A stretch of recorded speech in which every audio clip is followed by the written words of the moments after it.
Guys, welcome to M-Stream. Ano-ano kaya mga bagay na dapat mong malaman? Mga sekreto at references sa pelikulang Ferdinand. Tara, alamin natin.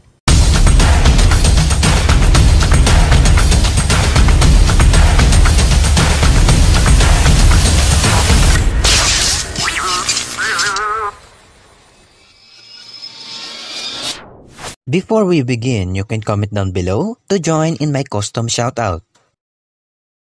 Ang pelikulang ito ay tungkol sa isang malaking toro na si Ferdinand. Sa halip na makipagdaban tulad ng ibang mga toro, mas gusto ni Ferdinand na amuyin ng mga bulaklak at mamuhay ng tahimik sa bukid. Ngunit nang siya'y aksidenteng mapili para sa isang matador fight sa Madrid, kinakailangan niyang maghanap ng paraan upang makatakas at bumalik sa kanyang pamilya. Ang kasabihan nilang be a fighter o be a meat ay isang tadhana ng mga toro na ito kung saan kung hindi ka magiging isang palaban na toro, magiging pagkain ka. Alam niyo ba ang lugar kung saan nakatira si Ferdinand ay ang Ronda sa bansang Spain at fun fact, ang lugar na ito ang may pinakamatandang bullfighting sa buong mundo dahil tradisyonal nila ito simula pa noong 1785. Pakinggan natin ito. I'm a bull, not a doctor! Isa lamang itong reference sa Star Trek.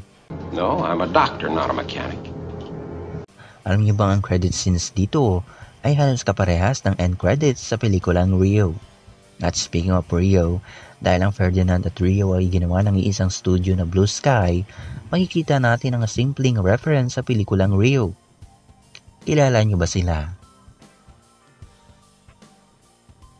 Sila lang naman ang nag-alaga kay Blue at Jewel na sina Tulio at Linda. Right, Blue?